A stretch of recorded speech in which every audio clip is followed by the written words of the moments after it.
Welcome to Taipei, and since I'm traveling here for a while, I thought it'd be cool to try and build out a complete everyday carry kit where every single item is designed and manufactured right here in Taiwan by local homegrown brands. And as usual, kicking things off with the wallet, I found a local brand called Zealot. Check it out. I mean, I personally prefer slim leather wallets, but I can't deny the popularity of hardshell wallets with many people, and there are a few design elements on this Zealot Series 3 that are so thoughtful. First, these completely encased wallets allow us to nudge with the index finger, and the mechanism springs open. But not only does it spring open, as you can see from the side, also tilts out, which makes a huge difference with ease of access. With cards loaded in, you can see that the cards naturally fan out, and when combined with that tilt, means that getting that one specific card you need is seamless. Beyond that, the most useful feature in my opinion is the magnetized swappable faceplate, which as you can see lets us slide a frequently used tappable credit card or transit card. Traveling here in Taipei, it's their local Easy card that I use most since it's what I use to pay for their incredible public transit and used at many stores, so having this hidden slot to enable me to just tap the wallet itself without needing to take the card out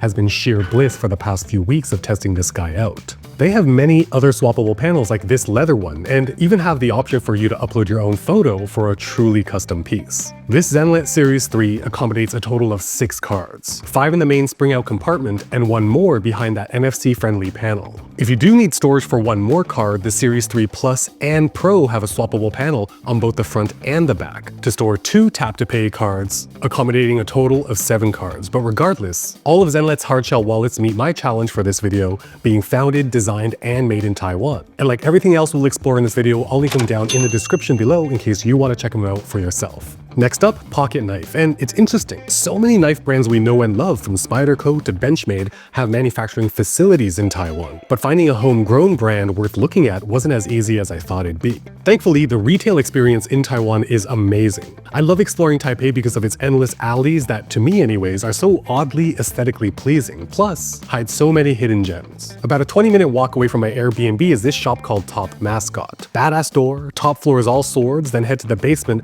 and it's basically my wet dream. Wall-to-wall floor-to-ceiling glass cabinetry featuring virtually every major knife brand you can think of, and numerous micro brands too. The selection itself is insane, and most importantly, their product knowledge is unreal. But it's this table and chair setup where we just got to talk knives and just geek out. It's also at this table where they told me about a local Taiwanese knife brand with local manufacturing called Work Tough Gear. I'd never heard of them, but going down the YouTube rabbit hole, seeing bushcrafters absolutely abuse their pieces, I mean, the proof's in the pudding. As an amplifier for me personally, I've been getting more and more into fixed blades, so I copped one of the most unique EDC fixies I've ever seen, which they call the Nymph Gen 2. Out the box, we've got a nice cleaning cloth, sticker, patch, IWB loop with hardware, and a length of 550 paracord, as well as this dark OD green Kydex sheath. But of course, we've got to take a look at the knife itself. With a blade length of 3.1 inches and an overall length of 7, it really is an ideal size for EDC. But what drew me most towards it is the half-scaled design. Full skeletonized tang to benefit from the durability of any fixed blade, with this gorgeous hand-ground and sculpted bone white G10 on the back half that really makes it look alive, while most importantly, enabling a really stable and comfortable grip with the supporting fingers, yet at the same time offering tremendous precision and dexterity with the thumb and forefinger. And with the thickness of the steel stock combined with its perfectly rounded edges means no hot spots. Not to mention, this thick jimping and riser means your thumb's not slipping no matter how forceful the task is. I just love how this knife trimmed all of the fat from it, both literally and figuratively. Even this hole over here further reduces carry weight while simultaneously serves the very critical purpose of interfacing with the sheath's dimples to securely anchor it in when not in use. Again, a 3-inch convex cutting edge on this saber ground drop point shape with this absolutely gorgeous satin finish on tremendously high quality N690 steel, having been cryogenically treated in the steel's heating and quenching process. Work Tough Gear. I'm so happy to learn about a company I hadn't heard of before, and of course, satisfies this travel challenge requirement of being a locally founded company that also manufactures their knives right here in Taiwan. Time to migrate over to the flashlight, and I've gone with yet another brand I've never heard of called Maxtim. I paid just about $7 US for this one, and right off the bat when it arrived I noticed 2 things. Thing 1, I actually really like the satin chocolatey brown anodization, and thing 2, it was shockingly lightweight, like suspiciously lightweight. So I pull it out of this very basic packaging and realize, oh, this thing doesn't ship with an 18650 battery. And yet again, Taiwan retail for the win. Because just a 10-minute walk from my Airbnb is an everything store called JSF for short. And they really are an everything store because lo and behold, 18650 battery and charger next to the shampoo and the whiskey, which according to the package is also made locally for about $6 US. Before even turning it on, we can see that it has a single LED chip at the base of a very tall reflector dish, which automatically means this is a spotlight thrower designed to sail a very focused beam very far. And you can see, when I shine it on the wall here in my Airbnb, there's a definite hotspot in the center. It's got two outputs, with the high mode of 1250 lumens activated by a full press of the tail switch, and a low mode of 800 lumens with another full press, with the third press turning it off. In terms of durability, it's got a very industry standard 1 meter drop resistance rating, and in terms of dust and water resistance, this thing is maxed out to the best a flashlight can be rated at IP68. So where's the trade-off? Because I think most would agree, even with a separately purchased battery and battery charger, this is definitely considered a budget torch at less than $15 all in. I'd say it's missing a few creature comforts that may seem insignificant until you need them. I mean, no USB direct charging, no included holster or even a clip, which might be a deal breaker for you. Not even an option for one, and just two output modes without a very useful dim moonlight mode. But again, at the price versus its features, I'm not mad at this Max Tim torch at all. Moving on, although slightly more niche, a pocket driver. I found a small company in Taiwan called Minage, and something that made me feel both nostalgic and like they'd be useful are the company's collection of tool pens. I have here their Tool Pen Mini in this lovely black anodized finish, which is literally the size of a regular pen. So if you're an IT tech or like to have a driver for knife maintenance on you, I think this is a really cool option.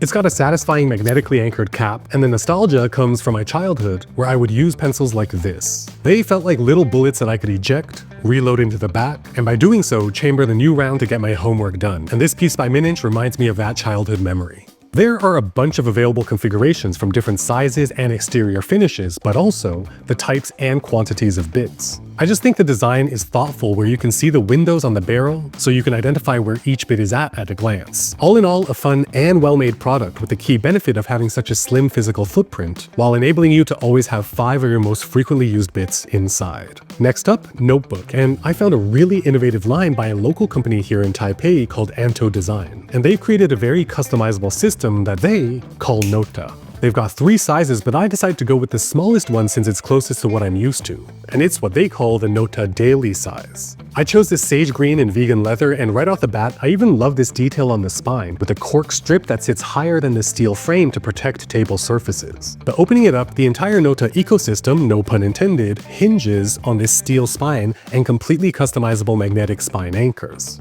Check it out. Being a notebook, I already attached their refill papers to this magnetic spine, so snap. We can easily attach another paper-loaded spine like this, but they've got a stationary pouch option, card holder, or toolkit organizer. All made from recycled leathers, which means depending on your specific use cases for your work or productivity on any given day, you can quickly and easily magnetically snap your setup of the day in and out seamlessly. For refills, Nota's got packs to order, but as you can see, all of the inserts, whether paper or storage, have these notches pre-cut on the top and bottom. So if you're really into your own high-end or specific papers, Nota also sells this corner notch punch, so you can take any paper you want and paper cutter, and you can make your own refills as well. I'd say definitely not for the average Jane or Joe like me, but it's nice that the option is there. I mean, maybe you're an artist, and being able to put your preferred, I don't know, watercolor paper into a beautiful notebook system is very cool. Of course, with something to write in, we need something to write with. And although there were a few options from a few companies here in Taiwan, I mean, stationery is huge here. From a uniqueness perspective, I decided to revisit Minage. Check this out. This very sleek pen strikes such an interesting aesthetic. The industrial design language manages to give off a retro cartoon rocket ship vibe, but also has an executive pen finish, and the weight of the stainless steel is very noticeable in hand. But I chose this pen for this video because beyond its obvious fantastic looks and excellent manufacturing is a hidden feature. Unthreading the cap reveals the pen itself, and posting it lets that weight carry evenly and feel very well balanced while writing. But unposting and recapping the pen is where the name of the pen, the X scissor, comes into play. Because with a firm pull of the back, we can reveal these scissors that even have this fantastically designed slide lock mechanism. Back to lock the blades into the closed position, then slide forward a bit to release them. And the true brilliance of this design is the fact that in use, your hand is gripping the cap side of the pen, which makes it really comfortable to cut with.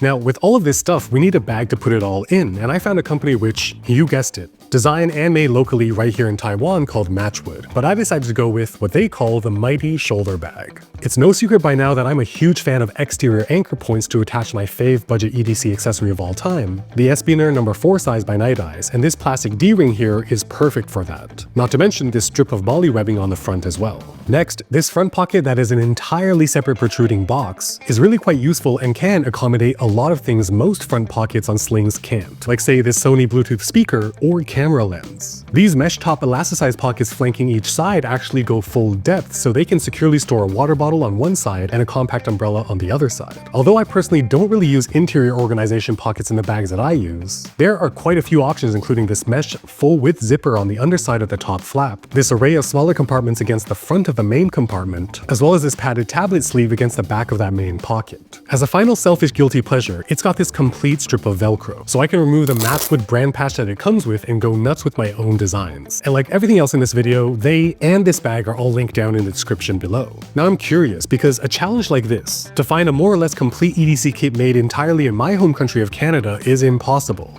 There's just not enough of a consumer goods manufacturing sector, which makes me feel kinda sad, especially because I'm literally in the manufacturing space in Canada. So I'd love to know, would this challenge be possible in your country?